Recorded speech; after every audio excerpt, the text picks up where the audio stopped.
you have to work with everybody else and try and raise funds and locate funds. And that actually is the majority of people at CDC, not the minority. It's that we hear more, clearly from the upper levels, the focus is on line items, but there's a lot of work that goes on here that is really being done on fumes. And so I think it's in a feeling for that. And I think, as I've told people who we recruit entrepreneurs, people who are willing to build a program but basically find their own operating budget and that sort of thing, is that when you do that, you learn some tremendous skills. And then if you want to transition to somewhere with a lot of money, which is nice to have, then you're really prepared for it. I think it's hard to go the other way around, which is you're used to never thinking about money and all of a sudden you can't afford, pencils sort of thing. And so that's what I'll talk about today. And kind of how we've done what we've done in the group. So with that, if we can go to the next slide. So I'm going to talk about swimming in public venues and that. What we're trying to do is I'm going to give some background on where we're coming from. And what I want people to understand is that, go ahead, you've got a question, okay. You've got to think in terms of, we're trying to work with an industry here, a multi-billion-dollar industry, and we're not trying to tell people not to swim.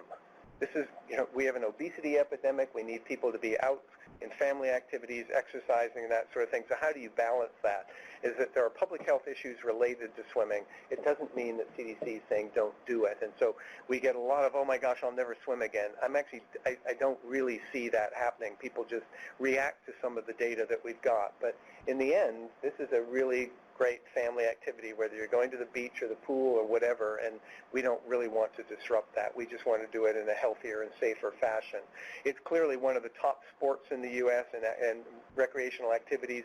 We see over 300 million visits per year to recreational water facilities, low impact exercise, definitely good for joint use with arthritis, cardiovascular health, and there's quite a lot of health data associated with this to say it's a great activity to impart. So improves mood, improves quality of life, bone health for postmenopausal women, and that, my mother is having her surprise 90th next week. She does aerobics twice a week, and that just is one of her favorite things to go and do. And so we're not going to disrupt that. We're just going to try and educate people how to do it differently. So next slide. So unfortunately, we're CDC. We come up with a negativity on this and try and get people to think about it. So it's about, this is common basic hygiene messaging, but we've lost track of that in our society. And so it's a communal bathing activity. We swim with everybody. Nobody wants to be second, third, and fourth in the bathtub. That's what essentially we're doing in the swimming pool, but we weren't trying to treat the water to keep up with it. Over 300 million visits. We're catering to a high-risk group, young children. They're already incontinent. They already have a higher prevalence of many of the diseases that we see spread at aquatics. 20% of adults, don't know that people should not swim when they're ill with diarrhea when we do these kind of population-based surveys. People talk about showering after they've been at the pool, get that chlorine smell off of them instead of doing it beforehand. 15% of adults don't wash their hands after using public restrooms. Even at CDC, I'm shocked sometimes in the bathroom when I see people just walk right out. And we're at a public health institution here. And swallowing pool water is common. I mean, the mythology is clear blue water. It's essentially the same as drinking water. It's communal bathing water. It's not drinking water. It doesn't meet drinking water standards in certain ways.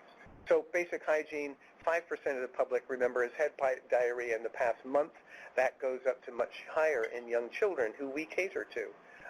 And so 0.14 grams of feces per perianal surface, up to 10 grams for little kids. So we're dragging a lot in here. That's a typical water park. We're talking about pounds of fecal contamination per day that's rinsing off. If we don't shower beforehand, shower it, get it down the drain, not into the pool. Fecal incontinence is very high. It's not just people over 65, and this doesn't include children under 5. And so fecal incidents are common. There's a whole code word terminology in the aquatics industry about a fecal incident in the pool. Code brown, brown trout, baby Ruth, That's what you hear over the kind of walkie-talkies, so that people don't quite know. But it's a very common feature that the aquatics people have to deal with. So next slide. Nitrogen-based waste here. Sweat, about 200 mils per person per hour, up to 700 for elite athletes. Urine, 50 mils per person per hour. If you go to swim meets, how many times do you see people getting out? They don't. They're told to urinate in the pool. And so there are public health consequences of doing that. 1 of 5 adult respondents admit peeing in the pool. Almost 80% believe others do it. It's really the only kind of almost jokingly kind of admitted place where people publicly urinate, and we joke about it. It's really not a joke. And so, where else is it publicly acceptable to do that? Next slide. So if we start to look at swimming, the spectrum of illnesses that we document, we oversee the National Outbreak Surveillance System for Waterborne Diseases. We clearly see drowning and injuries, disease outbreaks of GI illness. It's a human body. You dunk it in contaminated water. Everything is open for infection. So every orifice, including in your skin. So GI, skin, ear, eye, respiratory, and neurologic infections, all associated with recreational water use. So this is what, when I first started this, 95, I showed up for, after the AIS class, and somebody said, oh, there's something going on at the water park. Go see what's happening. And so here's data that we had kind of during that time period, and it looks like it's trending up, and we kind of felt that it was, and there's reasons for that. Not huge increases, but certainly a harbinger. We'd done a big outbreak in 94 that was at a lake, and then this outbreak in 95. So next slide. So the trend that we see now, the waterborne disease surveillance kind of weekly MMWR came out last week, latest data through 2012. This is what we've seen kind of from that 95, 96 thing, that you see clearly a trend going up here. And it's being driven by treated water venues, the swimming pools. Next slide. And the reason for this is in this slide. If you look at the pathogens that are kind of the causes of that illness, you see 3/4 of this is Cryptosporidium. It makes perfect sense. Cryptosporidium is extremely chlorine tolerant. So now we have a parasite that's being spread around the country that's chlorine tolerant, so it can survive for days in the swimming pool at concentrations of chlorine that previously have been plenty since the 1920s. That's what we've been doing to keep down the Campylobacter, the Shigellas, and so on. And it still does that. So what you see in the 25% kind of upper left there is the Shigellas, the Noros, the Giardias. They're relatively chlorine sensitive, bacteria especially. And what those are is that's an indication to me of what would happen if we don't chlorinate our pools and we don't treat them. Because every one of those outbreaks is really an operator error outbreak where you're out of chlorine, something's wrong, something broke down. And that's what we see every time. And so that's kind of what we protect ourselves from, just to remind us what the iceberg really is, so we don't give up on chlorine. It's doing a lot to get rid of those sorts of outbreaks. But crypto is a game changer and a paradigm changer for aquatics that since the 20s has looked at filtration and chlorination as the barrier method. And now you're saying you've bypassed the barrier method, and now we might have to have kind of dual barriers instead of the single one. Cryptosporidium, again, chlorine tolerant. It's a parasite. It emerged with the HIV epidemic as one of the major end-stage diseases, profuse, prolonged watery diarrhea, and basically until death. If you're immunocompetent, severe diarrhea can last for multiple weeks. One treatment out of 80 has been licensed, moderately successful, but not a great cure. You're still going to have to endure some of this. So definitely kind of emerging with the HIV epidemic, showed up in drinking water with a kind of, certainly in the late 80s, 93, Milwaukee, Wisconsin, 400,000 people ill with Cryptosporidium when it breached their drinking water supply. If you look at retrospective data now, it's about 800,000 infections, 400,000 actually acute illnesses. So, and then what did people do in Milwaukee after they all felt better? They all went swimming. We saw all these satellite recreational water outbreaks, and that's expanded now. So that this is what we see, which is cryptosporidium is now the major cause of recreational water-related outbreaks. Next slide. Okay, so what do we do about that? And take us back to, and I wanted to say up front, this is meant to be really interactive, so interrupt me.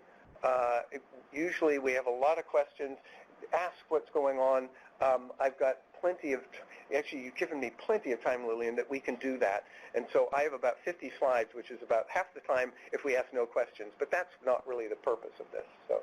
Yes, and people on the phone, you feel free to ask questions too if you want to. Yeah, so you don't bother waiting to the end. Let's just do it as a dialogue here. It's actually much more fun for me.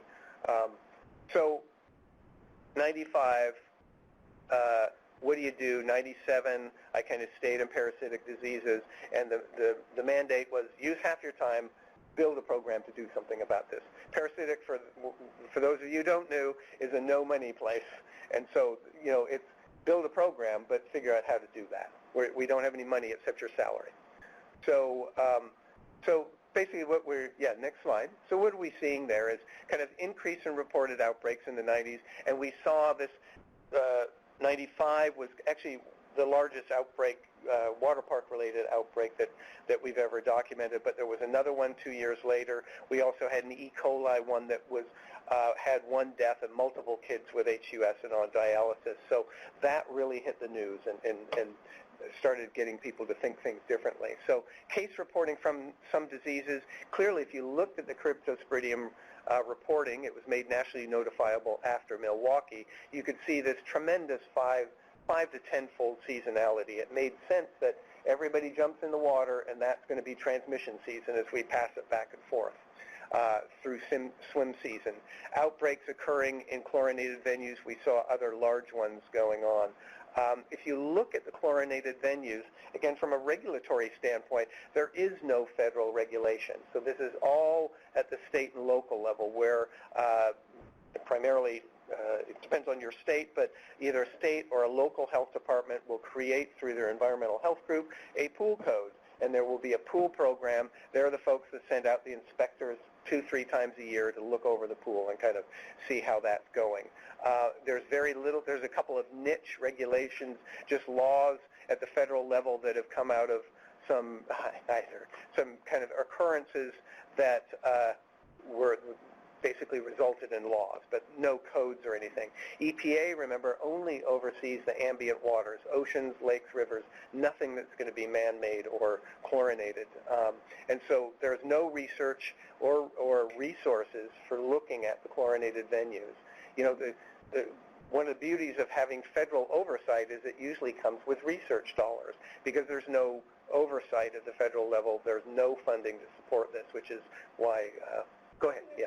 I guess because I worked in the respiratory disease branch and we worked with a lot of Legionella outbreaks. Yep. And so this is also a challenge for chlorination as far as like cooling towers and stuff. Absolutely. There are independent bodies like the Cooling Tower Institute. Is Yeah. there something similar in this case? Or?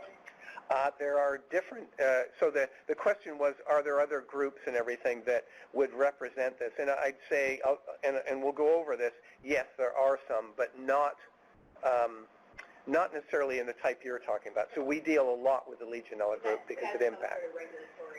Correct. Correct. So there is not anything, but we'll come to that because the fact is there isn't anything, therefore it's incumbent on us to think about how we create that, to give us that. So that's a great harbinger of the end of this talk is, okay, what do we do about regulation? It's in place at the state and local level, but there's no kind of coordination of it, and so can we bring coordination to it? But we'll come back to that. So, and again, state and local regs, which relate to that question, are disparate. Everybody's reinventing the wheel. They're all doing it on their own. And you can imagine it, especially at small local place, how much expertise is there to actually write an entire pool code? And so kind of borrowing and begging and borrowing, stealing from other codes and that is really out there. But this is an industry that's built on anecdote, lore of the land, and is really open to snake oil salesmen. so that, we can sell you a magnet, something oscillating current thing, and that'll kill the latest whatever that shows up. So a lot of that stuff going on. It's not to the level that the drinking water industry is much more professionalized. We need to do that in this industry.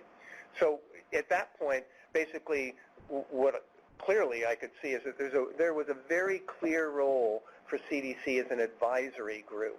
We have no regulatory authority, but because there's a total gap, why not try and fill that? Because it wasn't being filled because there's no, at that point, everybody's kind of on their own. And so where's that uniformity and kind of link to get people talking to each other about how we might move forward? So that's how I at least saw it in the beginning. So next slide. So how do we start to think about this? Let's just think about a community, because I do see this as a community intervention. Even so, our community may be defined a little bit differently than we're at your local YMCA with the people on the ground versus we're up one level and we reach out to those groups. So social, religious, occupational, other groups sharing common characteristics or interests. So it could be any group, groups that reach other groups, and any organizational level. And so we can do that, and that's what we do on a regular basis. And so I'd like to define that very broadly as, any group that we can interact with that'll help us get the job done. Because the job is that we have to change things because the public is a bit clueless, and we see that really the biology and the epi of this has changed, and so therefore the kind of industry and the barriers in place don't fit anymore, and public health is not quite as clueless, but almost as clueless as the industry is. This is not something on their radar at this time. It clearly is now, but it wasn't then. Next slide. So observations at that time, the public was unaware. Again, this is how do we get money? And so I try and get to know everybody. And, the end of the year, we're getting there. If you have money at the end of the year, you lose it if you don't use it. And so there are a lot of COAGs, interagency agreements, other sorts of contracts that are out there that have money in them, and they're going to lose them. And so at this point of year, they say, oh, somebody came to me and said, we have $40,000 left in our contract with Macro. I don't even know that they used to be a really big contractor with CDC, with Macro, and to do focus groups. Do you have any ideas? And it's like, well, I'll take that. So it's free. So I'm into free. We'll repeat over and over again, don't have any money, I have my salary, but basically you find out where free money is. And so that means message with internal partners repeatedly, because then if they have money, they contact you. This group, I've been working and just saying, if you ever have any time, here's my message, here's what I'm thinking about. And so they came up and kind of said that. The pool sector, out of these focus groups, and this was actually really professional focus groups where you're behind the glass and all that sort of thing. Very expensive. CDC normally doesn't pay for those, but so this was great. Not convinced it was, if you talk to the pool sector, not convinced it was an issue. A few industry leaders willing to listen. They're the trendsetters. So and you want to listen to them. Most of the industry unconvinced. 98 E. coli outbreak raised attention because that got national news attention. And it was actually the same water park here in town that had the crypto outbreak 3 years earlier. And so they were thought of as a very high-level water park, very well operated. And so that sent shockwaves amongst the group saying it's not just the low level, it can hit anybody. Public health, healthcare outbreaks still hadn't widely impacted states. Epi versus environmental health rifts in some places, just separation.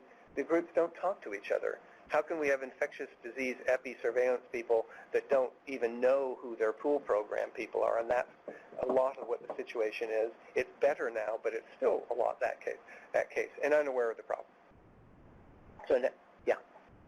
Were your focus groups, is that based in Georgia then, or was it national? Good. It's a good question. Were the focus groups based in Georgia? We had them set up. We did them, and when we scheduled them was 2 weeks after the outbreak here in Atlanta.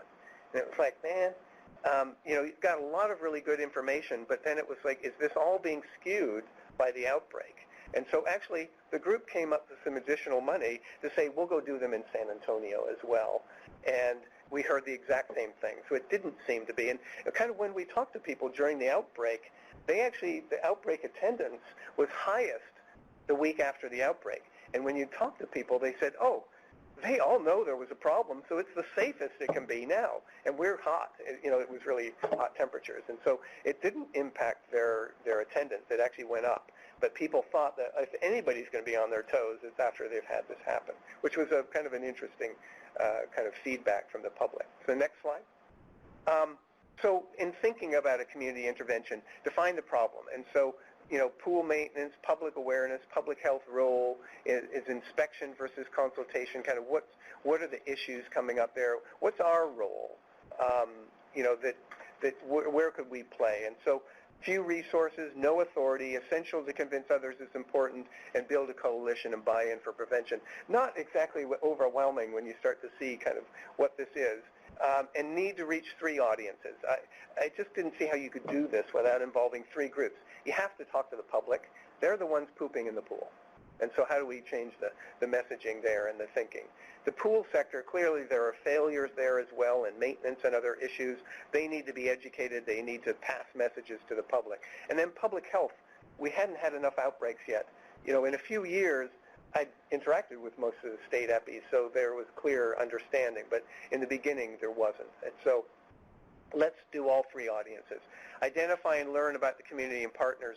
How do we do that? The pool sector, public health, healthcare, the pool sector is multifaceted. There are people who build things, there are people who run those facilities, and there are people who sell them things to help run it. And they're where the snake oil is in there. So develop a logic model and timelines. I'll tell you that basically I got somebody from the first Public Health Prevention Service specialist fellowship, and so we built this program on free PHPS fellows and whoever else we could get. Eventually you'll see PMRs, EIS officers and that sort of thing, but I had about 14 PHPS fellows that rotated through on 6-month intervals because they were free and it was extra hands to focus on things. And so one of the things, they always have logic models, and so in the beginning I rolled my eyes, but I'm convinced now the logic models make sense. They're a good planning tool. They make you think about things. And then, plan this evaluation. How could we do it? The next slide. So let's think about CDC's niche. What could we offer? And again, not all at once because it was me. And remember, I'm 50% because I was working in Haiti 50% of the time. So that was my international aspect. Clearly, we're pretty good at partnership building. We have a lot of connections. Epidemiologic research, we do that. We do lab research. We had labs in our group that could assist with that. Outbreak investigations, we do. Surveillance, environmental health. I was at Chambly at that point. I'm back here at Clifton now, but for Chambly for 15 so years. So I'm right next door to the environmental health group. And the environmental health services branch, which is made up of sanitarians, environmental health specialists. They're the people that run pool programs, and so that's who you want to interact with if you want to influence things on the ground. So they were right next door at Chambly. Health comms promotion, to me, this was a key thing that actually probably more important than most of the others, which is we clearly had a deficit of knowledge and information here, and so what could we do there? And then economic analysis. The next slide, so as we look at this, it should be, our activities could be guided by the logic model. We could collect data and develop recommendations, and we could develop resources for pool operators, the general public, and public health and healthcare. So certainly the informational gap there was that if you looked on the web, 0. There's no information on crypto and swimming pools. There's really no information guiding people about public health and swimming pools. You're kind of, this mythology, clear blue water, chlorine kills everything instantly, therefore it's like drinking water, I can swallow sorts of stuff. But nothing about public health. The next slide. Kind of what do we do well? And again, publications, avoid research for research's sake, didn't have time, didn't have the resources. This is about what can we use and what do we need. Identify need and develop research to meet that need. So it's more, what intervention do we need now, and can we gather data to convince people to fund it and to implement it quickly? Peer-reviewed, reviews, general readership, we needed kind of all of that. The industry has its top-notch kind of industry magazines, Aquatics International, that you could feed information to. We could make recommendations. We can do those because they're usually free. It's about getting people to talk to each other. Presentations, at that point, I would do a presentation for anybody, everybody, anytime, as long as they paid, because I had no money. So as long as they paid, I could go do that. Health communication materials for main audiences, really starting to translate the science for the community and the pool sector, and that could be done with people. So Jennifer Alexander, first class, what was that, 98? I think first class was 98 for PHPS. She came and she created the first documents that would talk to people about the changing milieu and crypto and how that impacts swimming pools. So we at least had that on the web when these other big outbreaks occurred.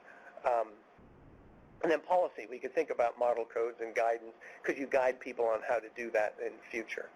Next slide. So again, trying to get down to what can you do with minimalist resources. So it's general public, but it's really swimmers.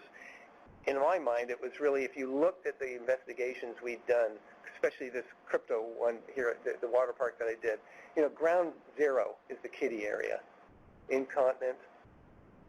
So you're basically contaminating the water on a regular basis because, no diaper is made of a tourniquet, and so everything flows downhill into the pool. And regardless of swim diapers, they don't absorb water and blow up, which is not good for a filter system. But again, there's no tourniquet involved, so it's not a containment vessel. So there's still going to be fecal contamination. And so that means parents of young children. So how do we reach them? Users, kind of swim teams. We have real issues with swim teams because if you don't swim, you're off the team. Or if you think, I'm sorry, I have diarrhea, the coach's response to that is basically suck it up. You swim. And so whether that's Olympics, we've been on the phone with the Olympians and the Olympic physicians. If you're ill with diarrhea and you contaminate the water, that's actually okay because you won't get sick for a little while, but you have to swim now for that gold, and that's what happened at the last Olympics or the one before that. You have to swim now, so it doesn't matter if you had diarrhea. And so you're not going to give up a gold medal for spreading crypto because they'll get crypto in a week. So the competition will be over. So, but that's the thinking, and we have had real issues with swim teams basically kind of initiating outbreaks because they don't stop swimming. Health, public health, state, local, federal, epi, environmental health, we kind of want to pull both groups in. And then healthcare, parents of young children, trusted sources, pediatricians, can we work with them and think about them, clinicians, HMOs, can we start to pull them in a free way? So that's kind of at least starting to narrow things where we want to go. Any questions on the phone, by the way, and feel free to interrupt, but okay. Think about the pool sector in the next slide here. Multiple segments. So we've got, as I said, facilities operation. These are managers, owners, lifeguards and that. They're the folks on the ground at that public facility. The facility types, water parks, they're a for-profit. Municipal is a non-profit. That's many times government. It's a separate part of that local government, but they're still government run. So they're a little bit easier to talk to than a for-profit group, potentially. Clubs and membership, hotels and motels. In a hotel motel, a swimming pool is no different than a chocolate on the pillow. It's an amenity to get people to stay there. It's not something necessarily to be thought of as a risk issue. And so how they clearly think about drowning, but it's really you attract people with the pool, but you don't want to spend a lot of money taking care of it. So who's taking care of it? The fry cook, the maintenance guy who does everything else in there. They're not necessarily trained in how to operate a complex aquatic venue.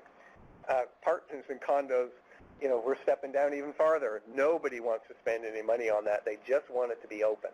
And so not necessarily a lot of people on, maybe no one on site. Maybe it's somebody you contract with that comes in and checks things once a week. Suppliers to the industry, huge. Chemical companies, designers, equipment, everybody's looking to sell something because, a water park's a multi-million-dollar facility of equipment. They're constantly needing to buy things. And then what about the media? Because, again, we're into free. And so if you want to get a message out, it's about speaking to as many people as possible. I can go to a conference and speak to 100, maybe 1,000.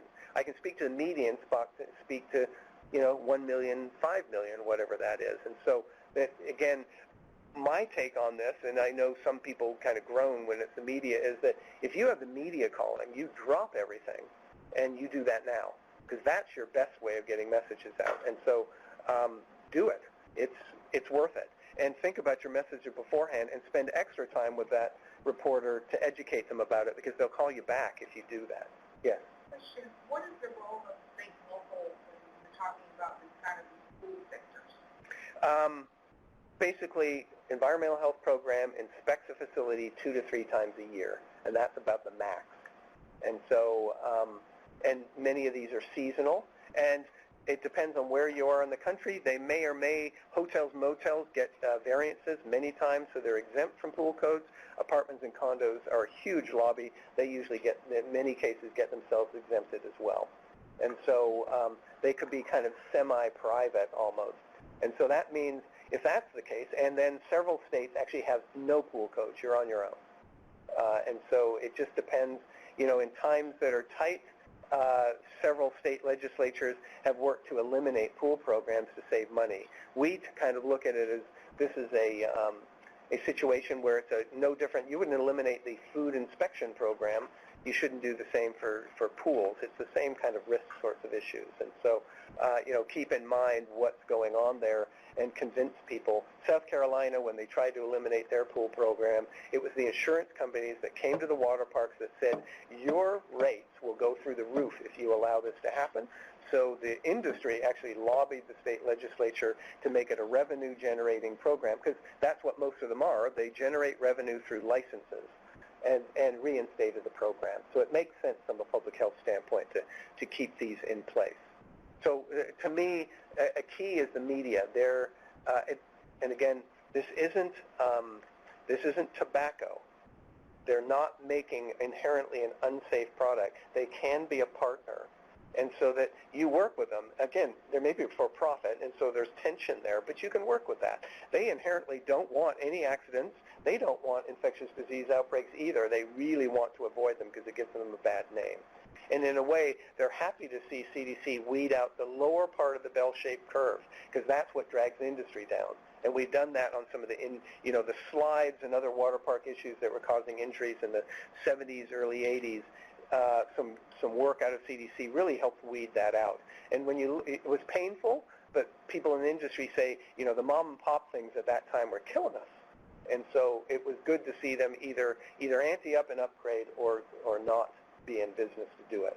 So you mentioned insurance companies. So what is their role? Are all these folks a certain type of insurance? Yeah. So there are several insurance. I'm sorry. Can you repeat the question, please? Yes. For those of us on the phone, we can't hear it. Thank you. The question is about the insurance companies, and do they kind of service this industry? And there's kind of a niche area that underwrite the big water parks and other sorts of things. And clearly, drownings and other injuries are big litigation areas. You drown or get electrocuted in a pool, and you're going to be in court. And so those are big drivers from a hotel, motel side and that sort of thing from a litigation side. So the industry, there aren't that many different groups that do it, but they are cognizant of what's going on, and they're all about risk reduction. And so they will force certain things, as we'll come to later. So we've interacted with them. We're actually in a better situation now because we've got the more data you have, the more convincing you are to an insurance company, because they're all about data. They do the same thing as we do. It's risk reduction, and that determines rates. But I just do want to come back to that media thing, which is, again, so I look at this as an industry that really has the same goals as us, and therefore you can interact with them, and you can message through them and with them and to the public. And so I view the media as our kind of partner here, in that it's a good way to reach groups that you just can't do if you don't have any funds. The next slide. So getting to know your community, what communication is optimal. We're the translator of scientific information, but you have to translate it for a lay audience. The industry doesn't know all this terminology, and either does the public. And so you're going to have to create materials that are going to address that. And so Again, I know sometimes it's a groan from the SMEs and kind of the scientific side of things, but you don't prevent anything if you don't talk to the people who change things. And so we don't necessarily change things through peer-reviewed publications. That is then used and translated to actually make the change. And so it's important to kind of feed at all levels on information. Identify the knowledge gaps. What do people know? What do they understand? What's misunderstood? I think key to this is listen first, ask questions later. If you're a new person, kind of when I'm starting to build a relationship with the industry, if you come in thinking that you know everything, you're wrong to begin with, but you also are never going to gain the trust of the industry. You come in giving what you know, and you listen to what their concerns are, and so on. Gain an understanding and listen to what the issues are so that you're viewed as an authority instead of somebody who just thinks another government official trying to tell them what to do. Find out what they want, what they need, talk with them, talk with them, discuss it with them, listen to them, and ensure that they see you as a partner and not somebody who's coming in to bash them over the head. What I said to them is, I'm not asking you to do anything different. You're already risk managers. What I'm saying is that this is another element to add to your risk management program, because they're all about lifeguards and drowning and everything else. It's just another risk assessment area that they have to look at. You're not telling them that they're going to have to build a whole new program to do whatever. And so, don't scare them off. Next slide. That's a question. Yes. So with your media, I always think that kind of into more of the public. And then with that public outreach, is there pressure then on the industry? Yes. So the question is, with the media, that's kind of reaching the public, but does then that put pressure back on the industry? Absolutely. Because the industry, that when we put certain things out, they're the ones inundated with questions about what's up with this by the public. And so it drives, and the industry is also a part of the public, and they hear the news. So, they get hit by this as well as the public. And so it's a scattergun, shotgun effect here that you're basically aiming it out anywhere. You can't really direct it because you can't control the media, but you're controlling the message at least as much as you can. Okay, next slide. Oh, sorry, this is the next slide. So getting to know your community, don't make assumptions when you're starting. That's really, I think people are prone to do that. You don't know as much as you think you do. The communities know what's going on. Don't over-sensationalize it. Let the data can speak for itself. You don't need to make any more out of it than what you've got. And if you're seen as doing that, they're going to label you. And so just present the data. This is it. It's not a new program, as I said, just a part of what they already do. They're all risk managers. Work with the key people that people are listening to. Listen to naysayers. God, the first, I don't know how many, when I was presenting around the country at these industry meetings, the kind of World Water Park Association, National Recs and Park, and that, it's all about naysayers standing up and refuting everything you say. That's okay. Write it down, come back, craft a new set of slides, collect more or find more data, and you can go back and you can kind of bounce it back, and then those questions end. And so what it does is it really helps me hone a very nice slide set that would address all the naysayers. The odds are 1 to 20 million, but in the end, all of that stopped because they saw we weren't making this up, it was real, and they could see the outbreaks in the news on a regular basis. So it wasn't make-believe. Don't tell them how to fix their problems. Work with them, assist them, give them data that if they're asking for data, you can give the industry things they're asking for. That kind of builds that partnership. So I think it's important to really just sit down. And they're good people. I mean, they're not a whole lot different than us. They don't have a scientific degree, but they're, in many cases, they're very well trained in what they do. A water park, an operator at a water park is like working at CDC. A water park is the epitome of aquatics, and so the people running those facilities, 20,000, 30,000 people a day, they're the top-notch people, and so they're extremely well trained in what they do. And so, give them credit for that they know about operations. They may not know all the technical stuff. You can tell them about why they're getting outbreaks and everything. So I think that's important. Next slide. And so, I guess when it moved over, it's expanded a bit. But understand your role, and don't let your head get too big here. Be enthusiastic. I'm pretty passionate about what I do because I think that we make a difference here. So let everybody else know that in a good way, meaning you're all over things. You're enthusiastic, good speaker. You answer questions well. You can kind of, you know what some of the jokes are about the brown trouts and that sort of thing. But again, joking is something you have to be very careful about from a public health standpoint. It's certainly never around outbreaks or anything like that. But you can talk about some of the code words and that sort of thing. But you need to do that. You need to be believable. You're about data, impartial.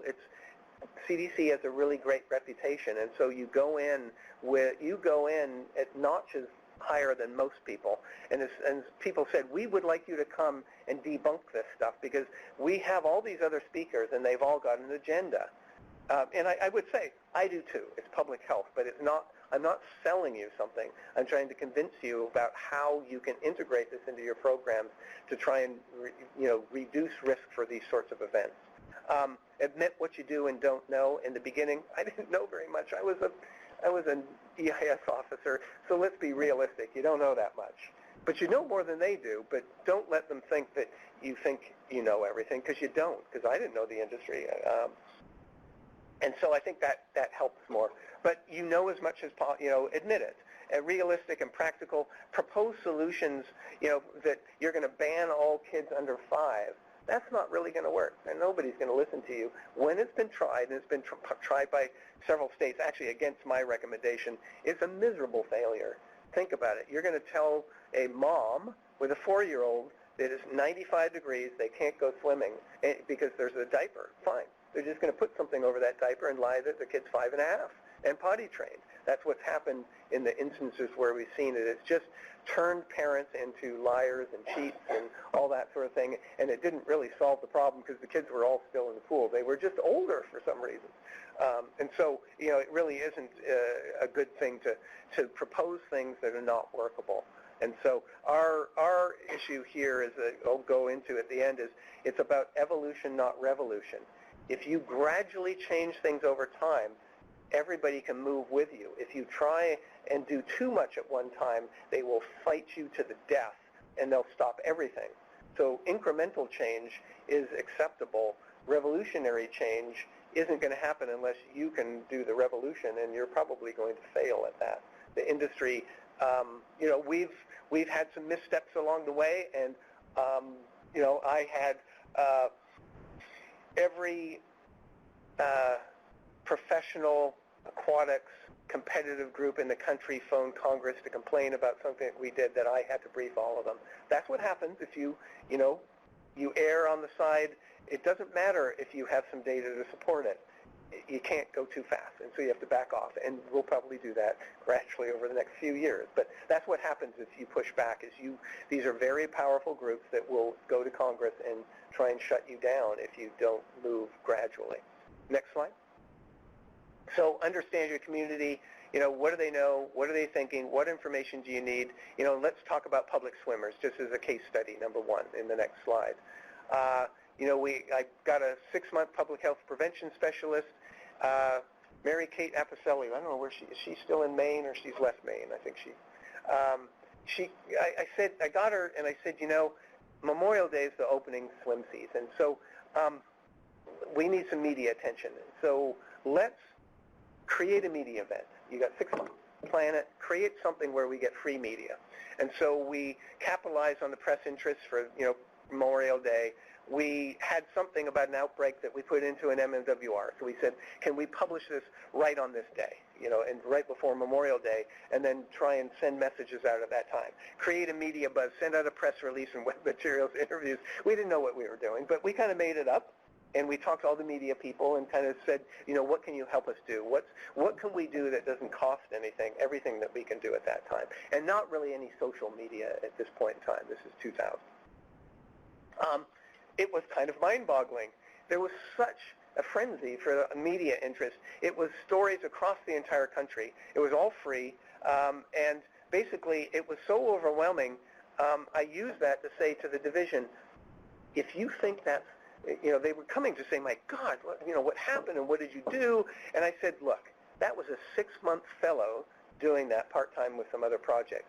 Give me a health communicator, and in 1 year, we'll build a website and we'll do it again, and we'll do it better. So again, you've got some data, you show that you can have an impact, and then you can lobby people for some additional funding. And so, Sue Binder, who was our deputy at that point in time, yelled down the hall at 6 o'clock, right, it was about this time of year, as everything's shutting down, they can't get rid of money. And she said, I've got $200,000, what can you do with it? I have to tell somebody by 6:30. And I said, hire a health communicator and we'll print some materials. And so I got it, because it was spend it by kind of close business sort of thing. And so we promised to do this, which means, and again, if you promise you're going to do something, you better do it by any cost, because don't fail or you won't get any more funding. So next slide. So again, understand your audience. Let's talk about what swimmers are thinking. Next slide. So we worked with groups, these are focus groups and some national surveys. What do we find out? Because we wanted to inform the messaging, because we had to build something now over the next year and deliver. That they don't consider swimming as communal bathing, or shared water. It's not the bathtub sort of. It's, no clue about potential for disease transmission. Drowning, yes. Chlorine kills everything, and it kills it instantly. The water is essentially sterile. And we know, of course, that our drinking water isn't even sterile, let alone a swimming pool that everybody's swimming in. But they were willing to contemplate changing behavior. They wanted education that, you could see the light bulbs going off in these. It was parents of young children that we enrolled. The light bulbs going off saying, oh my gosh, I never even thought about it. But it's not rocket science. It makes sense why this is happening. But to me, it was kind of one of those things from communication theory about awareness raising. Versus that they were going to be totally resistant, it's that they were totally clueless. Clear need to raise awareness. And the foundation, basically these focus groups, web-based, we did all of this, started in 2000, multidisciplinary team. I was able to hire a health educator, contractor with me as an SME. Our writer-editor said she would help create things because, I didn't really have that much experience in thinking about this, and so you need people who think communications.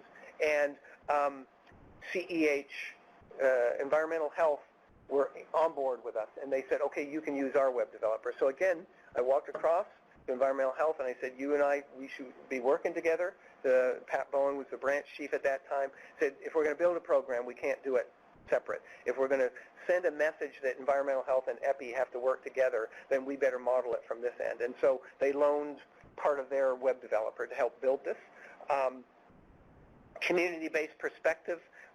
We set up that time, Sean Kaufman was our first person. We set up local and national level review panels where we had the YMCA and the Boys Club. We had kind of people in Atlanta looking at materials, and we had a national level Y in that, that they would look through our materials, because we were kind of clueless too, not just the public, and we wanted to hear from them. And then focus on chlorinated venues, not pathogen specific. It was very clear after a short period of time, this isn't about crypto, this is about operation of aquatic facilities. If you fix things for crypto, you fix them for everything. And so it's not about pathogens, although crypto adds a different element because you want to fix things from a chlorine-tolerant organism. But most of this is about hygiene and other issues. So make it about the facility. So it's how you prevent things at the facility. Separating it out doesn't make any sense. That's not how public health works. A pool program looks at it in toto. We should too. And key message: don't swim when ill with diarrhea. It was on Jay Leno kind of made a comment. Oh, government, don't swim when ill with diarrhea. Duh. Well, we like our duh message because clearly we're getting outbreaks every year still. And, that was tremendous kind of coverage. It's a duh message, but it's clearly one that has to be iterated over and over again. Because it's not about me personally as an adult pooping in the pool. In a lot of cases, it's about, oh, my child's ill. I shouldn't be at the pool. And then it's not drinking water. Don't swallow it. It's risk reduction. The less you swallow, the less your risk is. Makes sense. Next slide. So a timeline here. Raising awareness, 97 pathogen-specific fact sheets. It was 97, I guess, for PHPS. right? Somewhere along there. For the first class, we did the focus groups. We had 2 rounds because the outbreak occurred here in Atlanta. We had our first media event in 2000 around the MNWR. It said, let's keep doing this. And so we launched the Healthy Swimming website in 2001. In 2005, I had another PHPS fellow. And I said, we need to make this more official, I guess. We've kind of been doing it each year, or not every year, because sometimes there was too much going on and I couldn't find time to write an MNWR, but I tried. Because it was, you're working, it's still small, part-time fellow, and so on. But I asked her to, now I'm blanking on her name, she's in Kentucky now, but I said, make it official. And actually, to make an official health week, you contact NIH and say, oh, I'm from CDC, I'd like to make an official health week. And it goes on a calendar and it looks really official. So we did that, and so we called it Recreational Water Illness Prevention Week. It's a mouthful, but we launched it in 2005. It's still going on, so now this year we converted it to, people finally just said, it isn't really a very good name. It's too long and that. So it's Healthy and Safe Swimming Week. Much nicer, so we should have done it earlier. In 2011, we launched a video contest around it, really very popular in that. And then we've got some other things. So 2015, I think we changed the name. So that makes more sense because we've now merged it with the injury people. We were kind of coming from infectious disease, but the injury, actually the state said that they're now bought in, that they do this week. They said, we don't want to make a choice between outbreaks and injury. Can we merge? And so we changed it. So we interact, and we've been doing it, but now we kind of made it official with Julie Gilchrist and injury, that we kind of do things together, and we know what each other's doing and that sort of stuff. The next slide. I don't know where anyways, 2010 is a blank. Last night it was on there, but so we kind of went with a brochure in 2001. It was really sharp when we first got it. Now it looks dated, but it really was kind of pushing, that they handcrafted the kids coming out of the box and everything. Now it's kind of a snoozer. But now, we redesigned and retested a new one for this year that went. But we kind of created the website, brochures, fact sheets, posters, prevention advice, speaking to the industry and that, an interactive quiz and all that, which is, really dated stuff. It's funny how 10, 15 years does that. But also, we had an email on there, which, again, people could contact us on there. It was so good. It's painful because you have to answer them, but you learn what everybody's thinking. And so your website, I can't find this, I can't find this, I can't find this, and you know it's on there, but you realize, people don't look for pathogen names. They look for illness. So reorganize the website so it's about diarrheal illness, respiratory illness, and that, and then all those emails disappear. So email in the beginning of a program is really great to find out what people are thinking because they take the time to write, so it's important. And so we redesigned and rethought things and created new things to address questions that were coming up. So we've been having this for years. I actually took it off the website this year because it's just, send it to CDC info. We've learned a lot, but it's now a lot of work because there's so much email comes in. We get about 1 million page views per year on this now. It is the global site for public health and swimming. And so it's a bit painful for Michelle Halavsa is now the head of this program. I no longer am the head. So we can grow over time. So next slide. Media events started in 2000. We've done about 18. About 18 weekly MMR-WRs, weekly ones on outbreaks, just anything, pool inspection data analysis, convincing environmental health people that all that pool inspection data, which is process data to many of them, goes in a cabinet. I did 1,200 inspections. Analyze the data. It's data for decision making. It tells you who's the biggest problem. What are the biggest issues? That our biggest thing is, 11-12% of pools and spas are immediately closed on inspection for public health hazard reasons.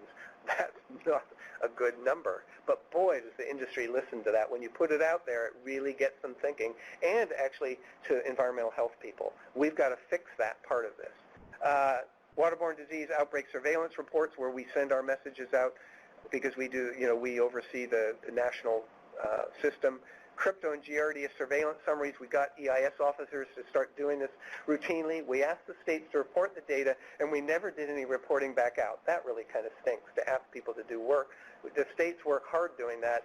Why are we asking if we're not planning on using it? So we've really messaged that, I think, pretty well. Crypto especially, because it's been increasing from a reporting standpoint. All sorts of different events, notice to readers, CDC feature, the Prevention Week things. We have a huge ramp up now that the states have requested we must give them the theme for the year 6 months ahead of time. We must have everything loaded 4 months ahead of time. Our prevention toolkit that goes to all of the states and the locals has to be up months ahead of time so that they can plan, because now it's not our week anymore, it's a state and local week. So the dissemination actually has moved from us doing it on our own to the states picking it up, which was the intent, but it takes a little while to do that, but it's great to see it. Next slide.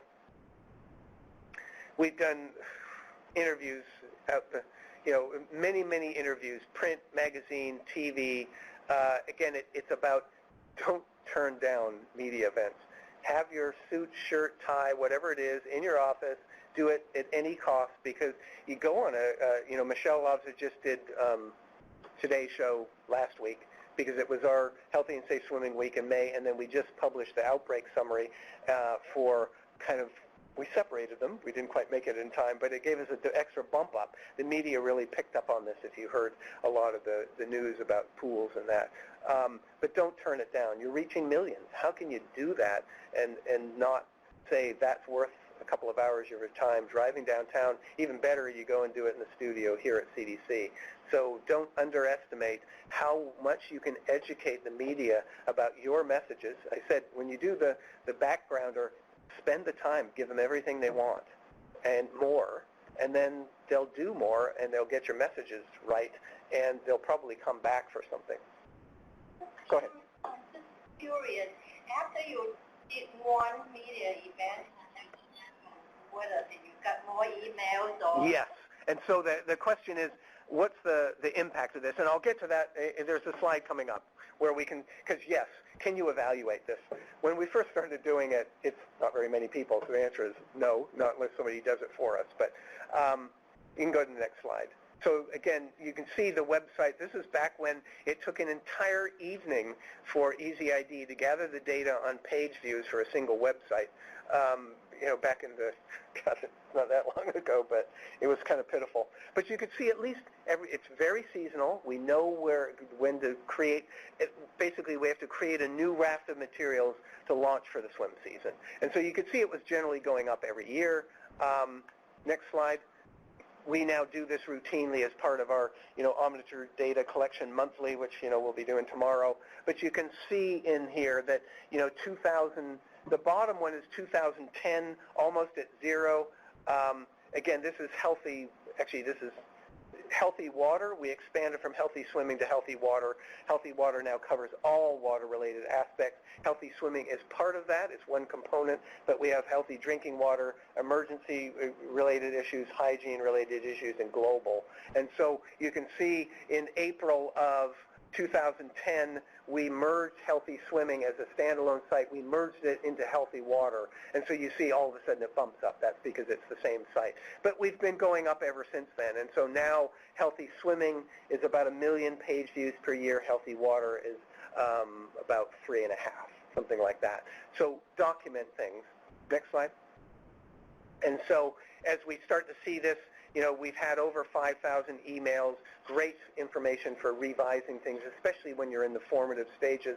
110,000 other sites linked to Healthy Swimming now. It is the global site. There's nothing else like it. And so, and that's good. There was a niche to fill. There wasn't anything. We don't compete, as we do with some of the other sites. But it is kind of the only site out there that does this sort of thing. Healthy Swimming, which we used it as kind of a term.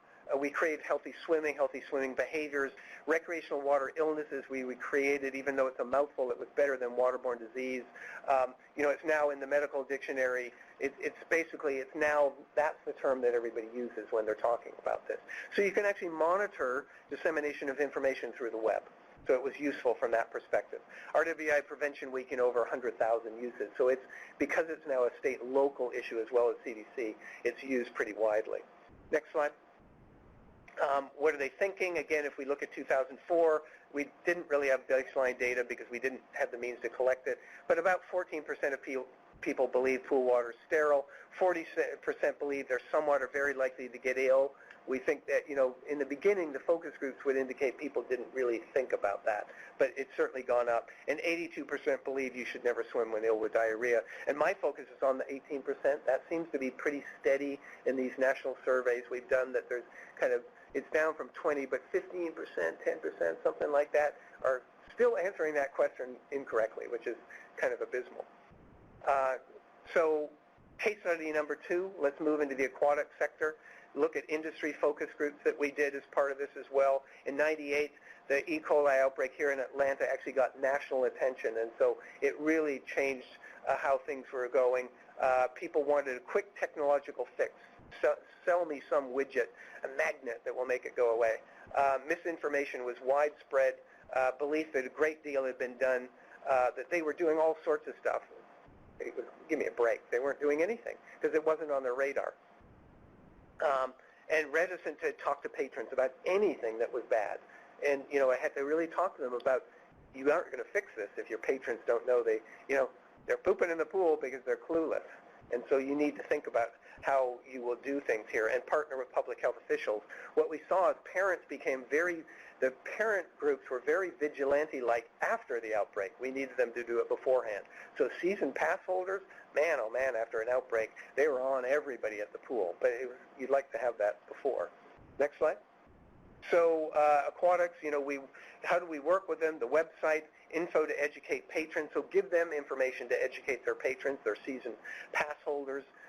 Pool staff FAQs about how you can do, what do you need to know about this and how can you fix things and monitor things. Prevention guidelines. We started talking about disinfection and operation guidelines. CDC had done a lot of this out of environmental health in the 70s and 80s and then kind of disbanded that group. A lot of engineering and drawings and all sorts of great stuff, but that essentially got dispersed and eliminated. So everybody was still looking at that, but it was 10, 20 years out of date. Interviews with any trade-specific magazine that I could do, and then start to have inclusion of this information in industry training materials. So certified pool operation, we need to talk about infectious diseases. Lifeguard training, you go to the Red Cross and it was something in there about mosquito-borne disease, nothing about waterborne disease at all in the training, which is, it is there now. Next slide. Presentations, as I said, anywhere, everywhere, as long as they could pay. Transition to, viewing communication as part of my job was to get the message out, get on the circuit, inviter pays, no travel budget. And so, all of these groups you could see, YMCA, National Spa and Pool, World Water Park, all of these groups are representing different niches within an industry, for-profits, non-profits, training groups, and so on. And then in 2004, I've been talking with somebody in the industry about these issues. I was known to the National Spa and Pool group, and they called me and said, basically, I gave a recommendation to this guy because we had a good relationship. He was in industry, and they hired him into this nonprofit, the National Spa and Pool Institute, which essentially they are the biggest group that does training of pool operators in the country. So they make money off of selling this training, the certified pool operator. But they were known throughout the industry because they sold this training. And so could we influence? So Tom Lachaki, they phoned me up about the recommendation. I said, he's your man. And they asked, would he help build a relationship with the government? And I said, yes, I'm the government. And so I already have that relationship, and I think that I could work with him to move this forward. And so he started working for them. We talked about what to do, and he set up the World Aquatic Health Conference. It's now, I think, what's that? It was its 11th or 10th this year. It was a celebration. It's been every year since, to bring aquatics and public health together. There was nothing like it, and so he pushed this. I kind of suggested this is what we needed. Bring the environmental health people in and EPI, and bring them in with the aquatics industry so people start talking. And so this is the big meeting of the year nationally now. Next slide. And so how about working with public health and healthcare? Same, again, case study three audiences. And thinking about the same time frame as with the public, you want to kind of move in this kind of fits and starts, but move all three audiences at the same time. Specific materials on the website for them, highlight reports of outbreaks so they start to get it, highlight surveillance data, bridge the gap between environmental health and EPI, because we needed those folks to start working together more.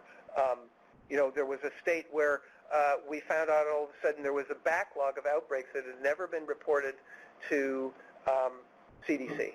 And it's like, what are you talking about? I was in a conversation with a colleague that I'd made through this. And he said, oh, yeah, we've been collecting the outbreaks since 1980. Well, our conduit was the infectious disease group in that state. This was the environmental health group.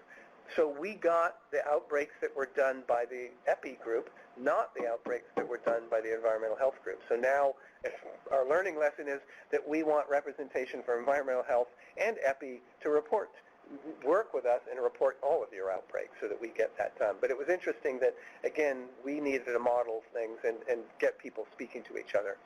So, again, what I'm talking about here is people, every free fellowship, another way to get people in. So whether that's PHPS, PMR, EIS, CDC experience, I've got my first evaluation fellow, because they're now free, or they were free this past year. I put in applications for everything, every time. Don't always match, but I think I've had 8 PMRs, 8 or 9, something like that. And they're all there to do a different type of job. And so I think part of the job for me was, I have a list. I need to do all of this. Here's all the projects. And then when people come in, this is how our group works, it's like, oh, I have a PMR. That means it's not really EIS. They can't do this sort of thing, because that's not, this is about management and policy and that sort of thing. So I save those projects for PMRs.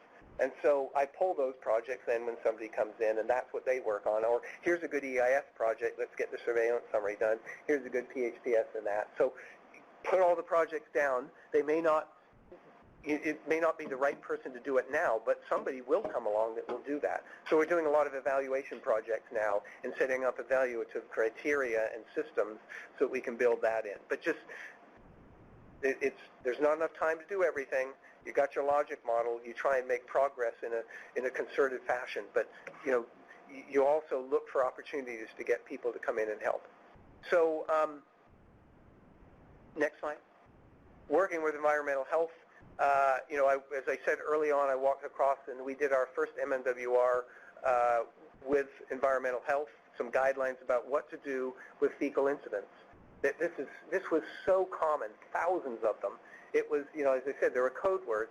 So we actually collected, it was a PHPS project. We called it the floater study, which is collect fecal incidents from across the country, send them to CDC. Do we find crypto in there? Didn't find crypto, but what we find is some Giardia. And so we said, if it's a formed fecal incident, it makes sense. They're so common, you can't shut everything down. But fish it out of there, close the pool, and Giardia and these other bugs, 30 minutes at traditional chlorination should be fine to clean it up. And you've done something to show the public that you did something. You didn't just fish it out and then everybody swims with it. But a diarrheal incident, that's potentially crypto. And so basically, here's the guidance. Diarrhea, sorry, all bets are off. You're going to have to shut down. And you're going to have to do hyperchlorination at a level where people aren't going to be in the pool. It's going to be an overnight. And so that's the national standard now, is that's what we do. We differentiate between floater and diarrhea. And when there, you can just hyperchlorinate for 1 night? Overnight. Yeah, so you can kill crypto if you increase the concentrations from 1 part per million to 20 and go overnight sort of thing. And so you can do it that way. They do a flush? And then do they? Yeah, and then you can bring the levels back down so that they reach the limits that are kind of in the regulated lane, and then you reopen. So it's a closure, which means people don't want diarrhea incidents. Go ahead. I'm sorry, but do you have any recommended standard? I know you've said we don't have any, regulatory oversight or things of that nature. But is there any recommendation to do that type of hyperchlorination on a regular basis? That's a great question, actually, is that we don't say do it on a regular basis because it's high concentrations of chlorine. It can start to pit equipment and that, so it has its toll. During outbreaks, we do say that before you know what's going on, start doing this in a proactive fashion. If we start to, and again, not even an outbreak yet, but if a state sees an uptick, we're usually saying kind of a 2 to 3-fold increase in the, we worked with the states on that, you start getting out to these pools and saying there's something going on, we don't know why, but you need to start educating. In addition, proactive kind of additional education and start proactively hyperchlorinating. So we do it from that standpoint. Okay, and so again, we published with CEH those guidelines that you could track over time. First year, 1 or 2 states used it, and over a few years, half the state. Now it's essentially 100% of pool codes include that. So again, we're not a regulatory agency, but what you see is CDC recommendations are taken out there. People weigh them, and then they build it into their own code. So it's a model that they can take and do. Pool inspector training, we worked with a group in Florida that was doing training videos, and so we helped them do that we could, and then CEH found money to put it on CDs and send it out. And so we worked with them. We engaged the partners in developing a new project that would be certified. Industry created the training module, and so there's training out there. These training groups have started incorporating things. And then, we've engaged CEH. We do this together every year to kind of put this out and educate the media. Next slide. Basically, one of my preventive medicine residents, May Castor, back in 2004, remember, I like to have my PMRs do a position statement with CSTE. It's a good way to see how policies are put in place. So put in a position statement. It was passed in 2004. What we asked for, and again, you write it with a sponsor from the state. So we got somebody in the states, Duke Bougie in California, to help work with us. No, actually, it was Kansas for this one. It was another one that was California. But Kansas had just had a large community-wide outbreak. They sponsored with us. Bring a set of national experts together for a workshop. Partners, weren't ready to do this necessarily, but we needed buy-in, and we couldn't afford to do it. And so if a partner asks for money to have a national workshop, that actually works much better than if you ask the director for the money, because you usually may hear a no, we can't afford it in the chains here, which is what I heard. And so I worked with CSD, and then CSD asked for it, and then basically when CSD passes it, CDC anteed up the money for it. And so they paid, it was about, I don't know, $70,000 or something. And so we pulled in about 100 people. This was state, local, and federal public health, all sectors of the industry, and some academics. And so this was meant to be an industry public health interaction here. Can I ask you, yes. This is a monster here. What is the CST position paper? Oh, okay. Question is, what's the CST position paper? And so Council of State and Territorial Epidemiologists is certainly, it's one of our major partner groups here. This is, each state EPI is a member of CSTE, and so they have position statements that go in each year that membership, you go in and you debate them in person, and then the group votes on them to pass them. And so it can be, we will make disease X a reportable disease, and there's pros and cons, people debating back and forth. It's a policy sort of thing. So, or we'll change the case definition for this. So we're making crypto nationally notifiable in 1994 was a CST position statement. And so we've done multiple ones with our PMRs. That's one of, I just think that's a good thing for them to go, what do we do? A round table, a presentation, a position, we load up PMRs. And so we've done that. The workshop came up. We then made waterborne disease outbreaks nationally notifiable. They weren't, and kind of built that in, and we've done a number of other things past that as well. So the workshop, actually, we got the money. We held it in 2005. It was another free presidential management intern that helped to organize this. Again, free. She was doing her project. Yeah. Or this is for PMR's interest. So when they do the roundtable, do they have to debate or do they? Yeah, so again, at CSTE, because I think it's good for PMRs to practice, there's presentations, so it can be a poster or an oral. A roundtable is done kind of during lunchtime. Now sometimes they're in for breakfast, but it's basically you present, you kind of create a discussion guide, but then anybody who wants to attend sits there and they give you feedback on what you're talking about. And, you know, good, bad, ugly, whatever that is, but you know, sometimes they're well attended, sometimes they're not, but we've gotten some good feedback from people on what they want to see, what they want created, what they feel about this topic that you're trying to push. And so back to the 2005 workshop.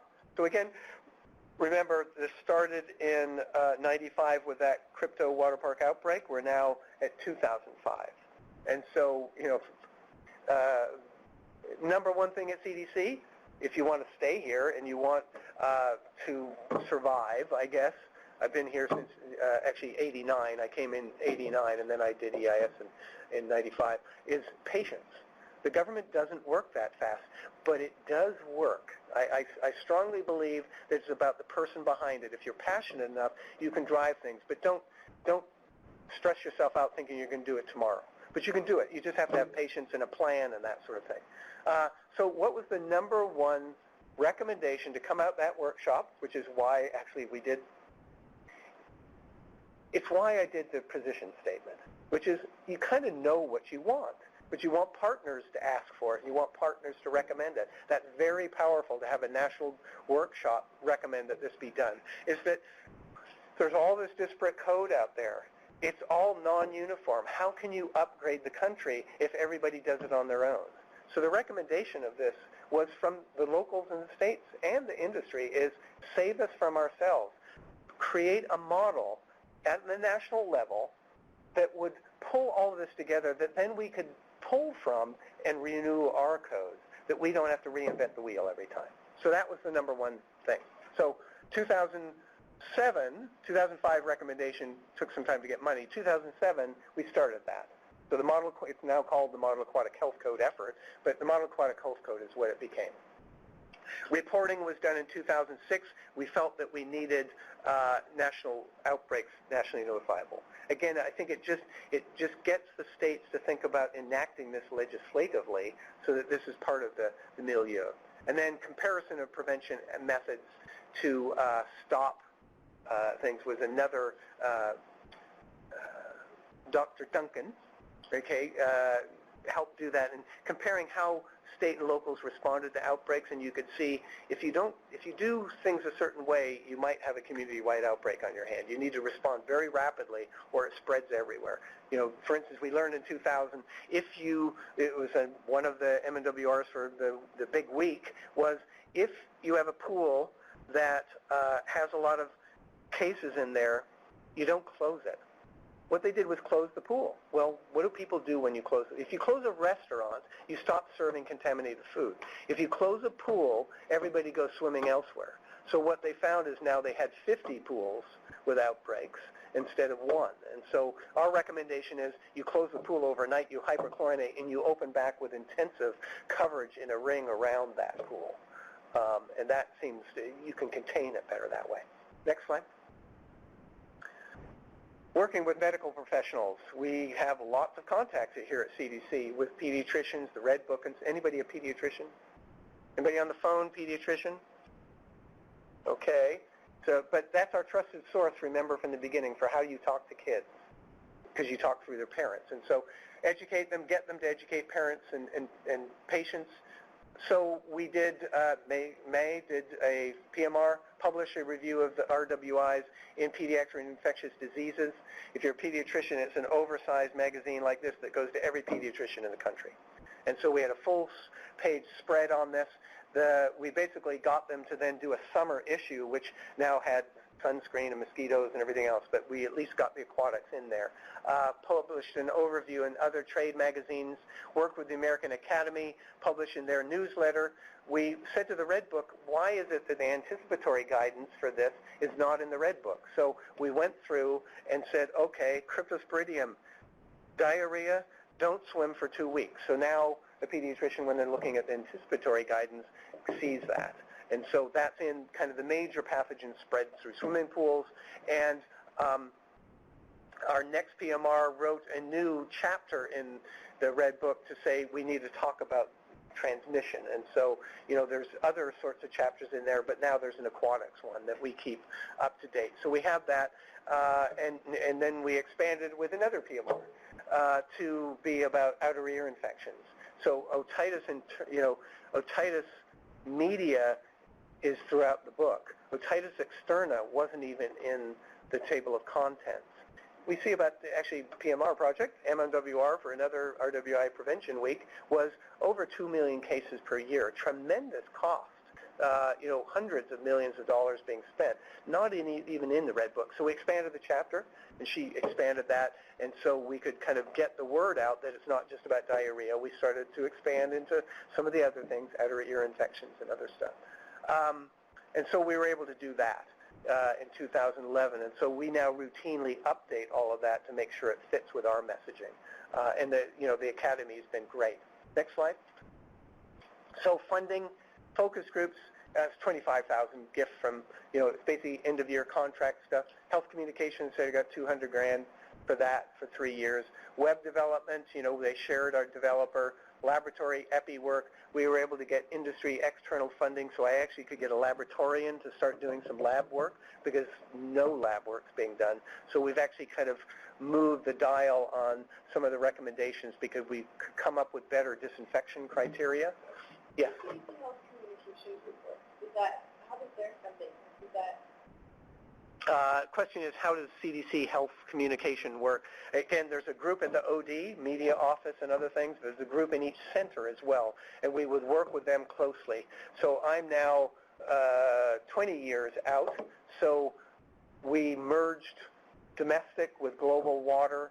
We have our own lab, so we're a branch now, basically. So we started out as, the domestic side started out as a half-time person on drinking water and half-time person on rec water with me, but we're a branch. So now we're a group of 65 that does all water sanitation and hygiene aspects. So we've expanded our purview a little bit here. So web development, we now, again, I was shared with CEH, then I was raising money every year to pay for a full-time web developer, and then finally conversion to an FTE probably 3 years ago. So it took 10 years to get an FTE. And same thing, web developer, web communicator being finding money every year, which is painful, but then now the web communication, I have a web team, I have a communications team. The team lead is an FTE, the web developer is an FTE, and then she finds money that we now have 2 additional people that are contractor type money. So we're still looking for soft money, but the core is now solidified. The goal is make the core solid so that you don't have to lose it every year. And laboratory work being done as well, because we needed that. Travel, that was all reimbursable. 2007, I hired Michelle Wafsa when she came out of EIS to take over Healthy Swimming. She had worked as a work-study student and done things on Healthy Swimming before that. We have the Sacred Order of the Brown Trout that, people who've helped build the program are part of. She was one of the original.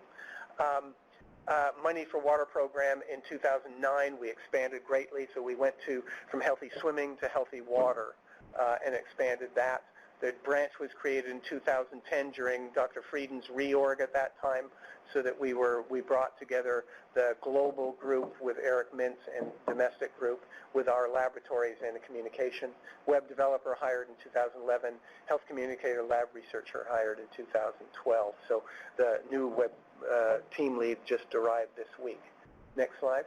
So we've done, and I'm not sure these are all updated. It's a lot. Sorry, I know PMR is not updated. Emory, I forgot to do that, I guess. Emory University, we use them for class projects. They do free stuff. They go out and test things with people, intercept surveys. It's not OMB. It's a class project, and they give you a report, and they finish it by the end of the semester because they have to be graded. So it's really great. They'll go out to the mall and ask questions of people coming by. and do stuff like that. Test your messages. They'll do they'll work on your website. We just hear what the results are as a presentation. We're not collecting them. So it's an exempted sort of thing. So we do it outside the system. So I hope, we're being recorded. Oh no, I'm doing, yes. These resources are over what period of time? Probably 10 years, because really after probably 2010, I still do a lot of this, but the building part was that first 10 years or so. Graduate students, laboratory postdoc fellows, lab technician, and so on. Next slide. Lessons learned here. CDC, the CDC team is critical. We started out with EPI, environment, health comm. We started with health communication. That's not necessarily what most people do because we're epidemiologists and we drive things that way. But my assessment at that time is that's not what was needed most, is that we needed to start that now while we built the others. You needed to kind of build the EPI and environmental health side more than we can crank out materials. I'm an SME. I can help write that. And our writer-editor was really good. She thought it was fun because swimming's a fun activity. And so I could do that while trying to start build the other things, because it takes time to do that. Maximize partnerships and integration. Include as many community partners as possible. It's all about relationships. It's about communication. And so whatever you hear, if it's contrary to that, I don't see it. That is what it's all about. And so, I get calls at the end of the year from CDC Espanol saying we have money left on the contract. What have you got? And they'll just run down and we have a list. And so we essentially have most of the good stuff on healthy swimming has all been translated for free. If any of you have tried to pay for translation, it's per word. I can't afford it. It's $1,000 a document. And so we have now the entire hand washing site is in Spanish. A lot of the healthy swimming is in Spanish. But it's just, when Alex has got extra money, he always comes to us because it gets very heavy usage. And so from the Spanish-speaking community. So, anything, if people are willing to help, they know that you're looking and you don't have much money. Plan and strategize, revise always. So your list of projects, your list of what people can do them. Healthy swimming has been revised about 4 major revisions, and it is every season. So everything can go stale. Mix it up, add on social media and that sort of thing. Next slide. So next steps, basically, was kind of this healthy water thing. Is no site combined public health aspects for all. We're kind of a glutton for punishment. If we have cross-cutting issues, and when CDC is organized by stovepipes, essentially by pathogen and chemical, cross-cutting issues don't fare as well. And so we've taken on a lot of those so that water cuts across 8 different centers, global across 2, global water, sanitation, hygiene are the same things. We've taken on the hand washing site, which goes across multiple centers, and then we've taken on the healthy contact lens we built. We just started building that over the past couple of years because it's all about infectious diseases and hygiene. So we built that, again, promised that we would launch a site within a year, and we launched it within a year. So we're in the top 20 sites, level 3 sites at CDC, about 3 million page views in 2014. So again, we're filling a niche that hasn't been filled by other places. Level 3 is CDC front page is the top. Level 2 is if you go to a center level, and then all these other things like obesity and healthy water and that are level 3. And then like healthy swimming is this box on the right-hand side there. That's a level 4 site. So healthy swimming's like in the top 10, level 4. Next slide. So again, that recommendation back in 2005, do this Model Aquatic Health Code. Again, it's about education and engineering. Can we change things? And enforcement. That's kind of the 3 E's of environmental health. Well, we did a lot about education and getting people to move, but how can we change the engineering? And how can we change how things are enforced? And to me, it's only about the code. If you don't deal with code, how can you do this? That's where the rubber meets the road. And so, again, the major recommendation, as I said, was this some sort of model at the national level where we do it as a partnership. Develop a national code, voluntary. It has no regulatory authority at all. It's a model. But so was the recommendation to treat fecal incidents. That's a recommendation. It's not code. Base it on scientific data, best practices, provide it free. Most codes are building codes, and that are a commercial enterprise. They're created by industry with some public health input, but it's a business, and that's where all the sorts of stuff comes from. They wanted them free. They wanted open access. They wanted CDC to lead it and for it to be on our website, which is a big deal. So I had to deal with Office of General Counsel about how do you do that legally, have input, but still do it legally so it can be on our website, that we own it. Update regularly and use the latest data. Next slide. Sorry, what were the legal considerations as long as If you, clear that it's not regulatory? if we own it, but you have a national consortia that's giving input, I can't allow the World Water Park Association to change it because it's a federal document. But you want input, and so if you want input into a federal document, you have to figure out how to do that so that you're not doing it differentially. So one way is the Federal Register. And so the discussion was basically, I see the Federal Register, that's where regulations go up, EPA and that. You know, the discussion with OGC, and now my colleague there, Heather Horton, has kind of been on this for 10 years that we've been working on this. She's been my consultant. It was that the Federal Register to me, it seems to me like a really good way to say you want to get input, but not really. Let's make it cumbersome. Let's make it very governmental, but I don't really want to hear from you. And so we did it. They gave us permission to do it differently because the code was a national consensus type document. We basically went out and we created it in modules. We can go to the next slide.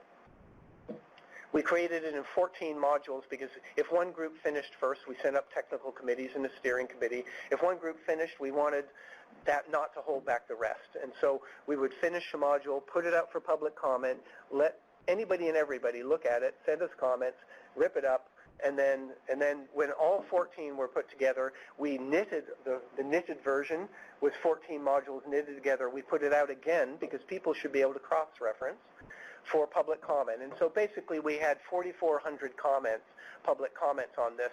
It was very open, it was brutal, and it was painful.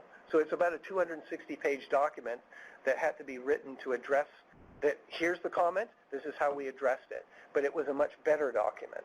And it was much, much better, just painful. And so, you know, working with environment, this is a partnership between environmental health and us. But I mean, I had to go through and review every comment, every answer, and sign off on it. And so, I mean, but in the end, it said to the industry, we listened because we've changed a lot of dramatic stuff. We rolled things back, we moved things forward depending on the comment. And so it's now was released as a document so we started in 2007, mid-2007. The technical committees all started work in the spring of 2009. Knitted version, we closed all the public comment. The knitted version was posted in March of 2014. That was trying to knit something written by 14 different groups it can be done, but it's, you know, just uniformity is not what you'd want it to be. And I think that the issue here is we've modeled this after the National Food Code, which is a voluntary model code from FDA. And what FDA advised, Charles Otto, my environmental health colleague, and I that started this, advised us is we went and wrote it behind closed doors, and then we went to the industry and thought they would just accept it. And it took us about 5 years of fighting before we could move on. And so don't do that. It's better, so ours was an all-volunteer process. It was painful and slow, but everybody, you know, but people were included. And so I think in the end, what people said is this was the better process for them, is that it made them feel like we listened. When they said this makes no sense and roll this back, we changed things. And so anyway, so the code was launched last August. So we said it would be in summer 2014. It went up right before Labor Day, so we made it. But and then what we wanted is that I'm a person that as my mother used to tell me, you don't like to be told what to do. I don't like to be told what to do without a reason for telling me why. And so the annex is the equivalent length. Basically, the code is the snoozer. It's all code language. Thou shalt do this by number and all that sort of thing, so you can cross. And then by number, the annex says, here's the data behind it and the references, and this is where, why we think this is why we're doing it. And we're not quite ready to go this far, but the long-term thing for filtration is we're moving in this direction.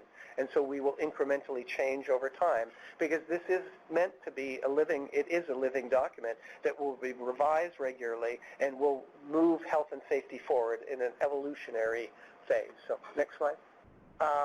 We think that this will be about fewer pool and facility closures. One of the big issues with facilities is if the main pump turning the water around goes off. There's two pumps in the back room that pump acid and bleach, and they keep running. And so they fill the pipes with bleach and acid. Well, if you've ever mixed acid with bleach under the sink or something, anybody remember what happens? There's a nice plume of chlorine gas, which is liberated. And so what happens is all of a sudden the recirc pump is turned back on, and you shove a plume of chlorine gas out into the pool, and everybody goes to the emergency room. There's been about 3 or 4 so far. It's every swim season. It's a quick fix from an engineering standpoint. You interlock the switch between the recirc pump and the feed pumps for chlorine and acid. So if one goes off, they all go off. And so if you implement this, it should eliminate that injury, which is one of the most common things that we see happening. And so that's what's in this code. So we pick those sorts of things are in there that will, I think, make a difference. So fewer pool and facility closures, better inspection. This is an all-encompassing code from design and construction to management operation policies and so on. It's the whole thing. And so it's health and safety, everything included, the entire facility, air, water, changing rooms, everything. Research agenda has come up around this is that we have questions there now. People are coming forward saying, we want this answer so we can change the MAC. So there's research money starting to show up. Enhanced collaboration with stakeholders, use of inspection data, that we do it for decision making. The major companies selling programs to environmental health programs now are adopting our recommendations on how to build a database for pool inspection data, because what we found when we pulled data from the pool from states was that nobody had any intent of ever analyzing, because you would have never set up the database this way. So it's data for decision making, data for analysis. That's where the now health departments are converting the companies, because we dealt with them, are starting to put in modules that will take data so that you can actually analyze it and say, oh, my biggest violations are at the apartment and condo side, so I should put more emphasis on that. Next slide. Longer term, obviously, we think we'll be able to monitor outbreaks, drowning incidents. We get data on that. We've taken on pool chemical injury data because nobody wanted it, but we can document that. That's part of emergency surveillance that's in place, and fewer emergency room visits, which we can monitor as well. Next slide. And so next phase is that, so we've moved from outbreaks, surveillance data, driving change, communication, building a program to support that, a code to come up with the regulatory side of this.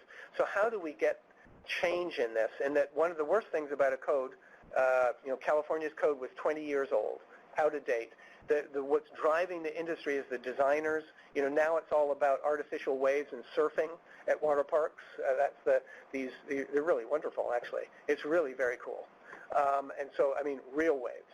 And so those sorts of things are driving the industry and driving the limits of design from a public health standpoint. So how do we keep up with that? And so it's about keeping this model that we've created. It's now at the national level. It came out last year. So how do we continue the effort where we bring industry and public health together to be speaking regularly, and then update the code on a regular basis, knowing that CDC is actually the only one who can change it, as FDA is for the food code. And the food code, eventually after 20 years, is adopted in every state. That's the standard. And So what we did was we teamed up multiple years ago as we were building the MAC with the Public Health Law Program. So this is the largest public health law effort CDC's kind of been involved with. And so how do we monitor and evaluate this? And so we worked with them, with the Public Health Law Institutes, who did pro bono work to basically, we set up, CDC didn't set it up, we set it up outside. So this conference for the Model Aquatic Health Code, not original, the conference for the Model Food Code is out there. So the conference for the Model Aquatic Health Code is a nonprofit 501c3 that's been set up to basically pull together the nation and tell us all the things, give us the data for how we will input and update the MAC, and we will advise CDC, and then CDC can decide to do that. Because CDC was very clear from the beginning, senior management saying, don't set us up for a mandatory huge expenditure to keep a system going to renew this. So figure out how you do it. So we put it offshore. So it's a 501c3. So this was set up at the end of 2013, board of directors. CDC can be on board of directors. That's a change in government regulation. So I'm actually the president of the board of directors. CEH has another at-large seat. So CDC has 2 seats on the board of directors. We each get half a vote. Next slide. You can't do fiscal things. You can't do fundraising, the usual sorts of things, but you can do the other types of work. So national input, so it's about getting information and bringing back to CDC. Vision is up-to-date, knowledge-based MAC that supports healthy and safe experiences. And really, it's about this feedback, and the industry has told us how much they like that. They want it to continue. But it's about advocacy, needed MAC support, soliciting and coordinating, prioritizing the research and all that. So it's a multifaceted thing. And Doug Sackett from New York State, who basically was the director of the MAC development, retired from the state, and so we've hired him as the executive director of this 501c3. So it's kind of, we still have all of that experience, his experience behind it. Next slide. And so what's our strategy here is a long-term sustainable model for renewing the MAC, financially independent. So it's about, I can't do it. I'm a federal employee, but part of Doug's job is fundraising. So it's about sponsorship. We have a founding sponsor, more than 100, greater than 100,000, platinum, gold, titanium, all that sort of thing. So he fundraises as part of that because there's a certain operating budget that we have, his salary and travel and that. And we think that that's the way to do this. That's the way the food code is done, is the sponsorships drive it. And memberships. Partner with CDC and other groups. They're a major partner, obviously. National conference will be held every 2 years. And National Support Center for the MAC use, we're doing that already. It only came out last year. It takes a year and a half or so for a group to adopt things, but we've worked with the states to do head-to-head comparisons so they know what they're changing in their own code if they adopt the MAC. So no official adoptions, but it looks like the first state could be in the fall, the way it's scheduled now. Next slide. And so this is now, we have to basically pull our first organizational meeting for the CMAC together for October of last year. So this nonprofit training group is a founding sponsor. We're now holding our 2-day meeting in front of their World Aquatic meeting, which is when they're already bringing together environmental health people. So we're holding our meeting at the front end. Basically, anybody and everybody can put in a request to change the MAC, give us the data to do it. We work through technical review committees and everything to vet that. That's what's going on now. There's another meeting today with the technical review committee. They will make a recommendation. This is kind of like CSDE does and other sorts of things. Make a recommendation to membership on whether to pass it or not. And then it's open for membership vote at the conference. And then we have standing committees in that. So this structure, our first biennial meeting will be held October 2015. It's an aggressive schedule to say, it came out in 2014. We know it's not perfect. Doug and I were worried in February that we wouldn't have enough changes from people because everybody always waits for the deadline, but we have 160 change requests, which actually is a bit overwhelming, so it went the other direction, and so we can't cover all that in 2 days. There are some that we'll put up for people to vote online, and we're trying to make this kind of with the age, which is certain number of people attend in person, of course, but we're live streaming so that we can add another kind of 500. Last year, for the organizational meeting, we had 200 attend and about 300 on live stream. So it kind of shows you there's already interest in this.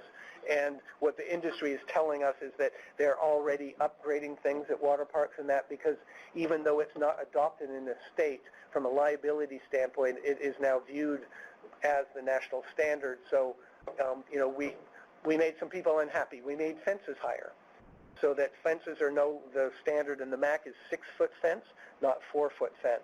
We think that the data, anthropometric data shows you how small little kids' feet are, so we shrunk the mesh and we increased the height so that younger kids can't get over a fence. And so the anthropometry supported that pretty well. If you go high, you know, for older people to get over, doesn't matter how high the fence, they'll manage to do it. We're really trying to get that younger group where we've had drownings and that.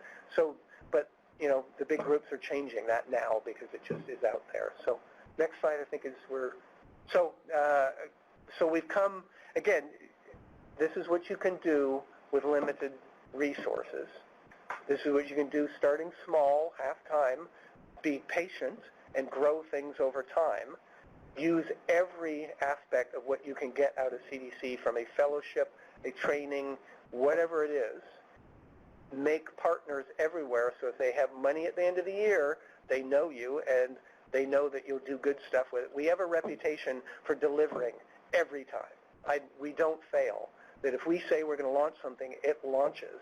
If we say we're going to produce a product, you know, American Chemistry Council said your brochure is kind of out of date, and we asked them, would you, you know, basically they said we'd like to support this. So we hired somebody to build it, vet it, test it, and everything, and it was out by the next season. And then they printed 100,000 copies. Actually, that's not true. Last time we printed 1 million copies, and those are all gone, so I think we've done 800,000 copies. And so, again, it's just, its opportunity is out there, and I think the key to it is believe in what you do, use the data that you've got, use everybody you possibly can, build partnerships, and be passionate about. I mean, I hope that you don't, none of you will walk away from here thinking that I am kind of not into my work. And so I believe in this, and that's why we built this. And so, along with the other things that kind of go with it. Any other thoughts from the phone? I know it's kind of hard on the phone to kind of think about what you want to say, but I am, you know where I am. I work here, so it's M Beach, and beach is in the shore. And yes, I've heard, wow, what a job to get into working with aquatics. And so, you know, contact me if you've got questions, but any thoughts from the online audience? Oh, this is Lucinette. I just want to say a big thank you to you, and this was impressive, and I think your comment about being passionate about what you do is really such an impressive and treasurable thing to have, and I just want to thank you. I actually wanted to ask you to show you the first slide with your contact information, but I think through your email and contact which you just shared, I have enough, you know, now information. Oh, sorry. Here's the most important thing is that this is a lot of people, and even more. You can see how many people from PMR, EIS, etc. This is the next to last slide. And then the last one has, can you go to the last slide, I think is on here. I am inundated by email overload. And so if you really need me, email the, sorry, I grabbed the wrong slide here.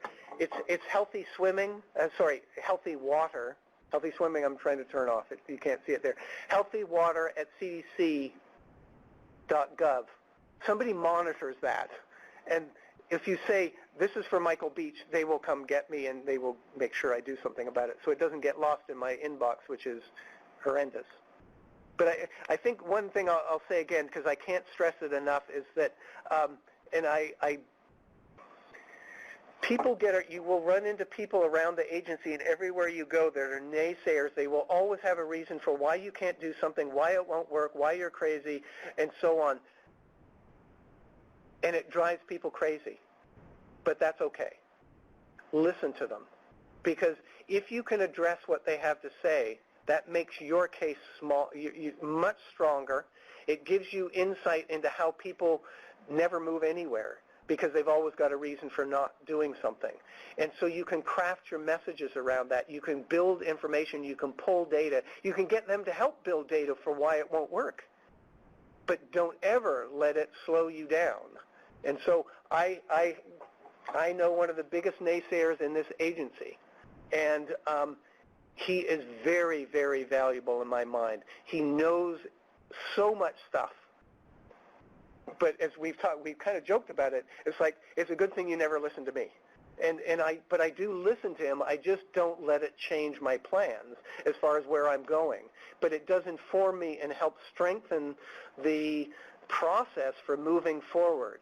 Because I still believe, just in the core of my being, that if you want to do something, you will eventually do it. I've been so close to a line item,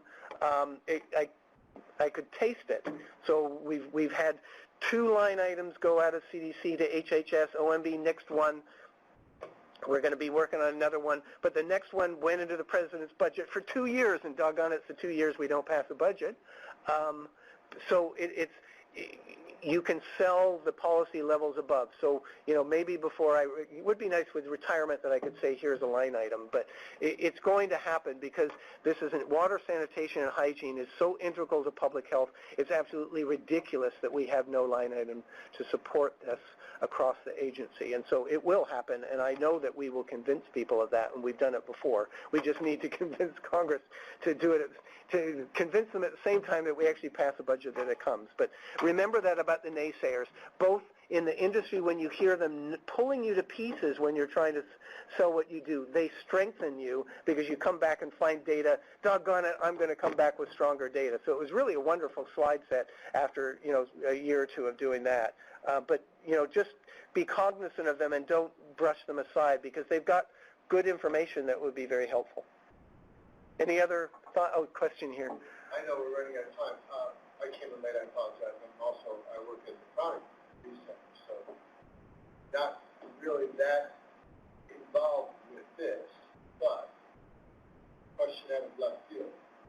Have you ever thought about the leveraging of other health messages that are somewhat related, when you talk about physical activity, especially, even the tobacco and health foods angle of it. I mean, so it's not going to dilute things too much for you, or you think it's a leveraging of it? So the question is, have I ever thought, if we thought about how to leverage other messages in other centers and that, and so the answer is yes. I think we've been successful. There is an issue with people not wanting to dilute their message. And so I think you have to be cognizant of that. But we are very well integrated with the injury center.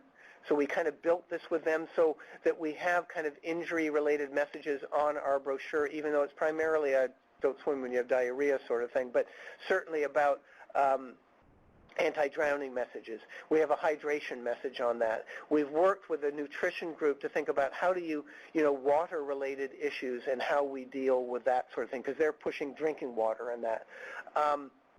We've worked with the sunscreen group because the sunscreen messages kind of is run into where we are. We have things separated into kind of on our website. There's recreational water, illness, and there's kind of there's injury and other related issues, and that's where our partners put the drowning messages and the chronic disease type messages and everything. We've worked in the summer for multiple years that our healthy swimming message is a agency message. It's certainly got a lot of infectious disease because we drive it, but it has all of the hydration and mosquito, and it has a lot of that. We do summertime messaging as an agency where our message is part of the message, and so I think it's really important. The physical activity thing is a lot that we kind of trying to work with chronic to sell aquatics as more a part of the obesity solution, and so that we see not just people, young, really healthy people running, but elderly people doing aqua aerobics and other sort of stuff. And we speak about it in, actually at the front end, I talk about we're not trying to stop people swimming. Here are the issues that are there. And the obesity epidemic says we can't afford to stop people doing this, just make it healthier and safer. But I think you're right. That's why we went from a cryptosporidium specific message, which was the first document created, to this is a health and safety message, and it should be everything, and not just water related, but air. We protect the facility, and that's what, in the end, pretty rapidly you saw. In the end, if you fix one thing, it really applies to all the rest of it. So talk about the whole facility. And so our biggest issue right now is indoor air quality issues, and that, as I said, the urination in there, we're starting to push that. That's what, if anybody's heard any of the news lately, it really kind of was widely disseminated. Don't pee in the pool and that. All that nitrogen-based waste, urine and sweat, is binding the chlorine in the pool. It creates volatile chloramines and other compounds. That's what stings your eyes, makes you cough. Some severe health effects of that. Certainly performance issues for athletes. Some of the big swim meets have had performance issues because of indoor air quality issues. So it's not about the chlorine in the pool. It's about peeing in the pool and not showering beforehand and producing all these nasty disinfection byproducts that then cause these respiratory and ocular effects. And so that's, the engineering that we're building in the MAC is to try and address ventilation and better operations and consumers, so that we don't dump as much in the pool. We kind of help get rid of it while it's in the water, and we try and vent it when it's ventilating. And so everything's connected, and so we have to work on it as an overall picture. Any other last comments? Or I know you thought, how can you possibly fill up 2 hours, but it always seems to go there. I have one question. Oh, okay. Lillian's got something. What is your advice to the group, especially the VMI, how do you strategize all these process? Because obviously you reach so many groups, you have a lot of issues coming up, and then you address them, and how do you prioritize your time, and what's the best yes, how do you prioritize, how do you do things? I think it's about generally public health people tend to be well organized, at least generally. I try and map things out. I do like the logic model. I didn't start with that, but the PHPS fellows required it. So Tom Chappell kind of forced me into that. I like to document things. I write things down. And so I may not, every idea is on basically we have a branch document where we kind of sort things, and that's how we pick projects for incoming fellows and that sort of thing. And so it's identifying what the issues are and then trying to prioritize what can I do now, what can I do in a year, what can I do in 5 years. The position statement to create the MAC, because I thought that's what it would end up being. That's what I hoped it would end up being. I mean, that started in 2003 when I put in the application that May Castor came in 2004. So it's planning ahead and knowing where you want, which is, I don't see how we can ever fix this if we don't influence regulation. And so, and then 10 years later, you are influence regulation. 10 years from now, I would hope that we are almost entirely the national standard, that it will all be adopted. But right now, it's still in its infancy, so you have to keep doing short-term things. But it's about mapping things out and thinking logically and realizing that you don't know that much, and so you got to partner with people and you got to learn from them. And there are a lot of really smart people. One of the first meetings that I went to for the industry, I think World Water Park in '96 or something, I was still an EIS officer, the guy from Disney got up. I said something about, I had translated it for the audience, something about cryptosporidium, and he got up and he asked me something about the sedimentation coefficient of cryptosporidium, which we hadn't quite measured yet. We were hoping to get the funds to do that. It's how fast does it settle? Is it something that's floating in there, or would you be able to essentially be able to take it out at the bottom of the pool? And, and he was from Disney. And so all these people came up to me afterwards and they said, I don't know what he was even asking, but, because they were asking me to explain it. But all I know is if Disney is thinking about this now, it's something I better know about in 5 years. And so it's the industry leaders. And so one of the first people that we put on our steering committee was the chief engineer at Bush Entertainment, that is still part of our group. He's now on the board of directors, really good guy, but you know, that's, you're picking kind of the industry leaders top of the top, and so I just can't say enough for listening to people, I guess, and learning from them and building partnerships, relationships, because you're all going to be, if you're going to be in it, you're all going to do it together, and so kind of make that function. Does this make sense? So in 10 years, come back and give your talk about Project X and where you went with it. Thank you very much. Thank you. And be patient. Now, sorry, I see you're older, so what's your... I'm in the diabetes.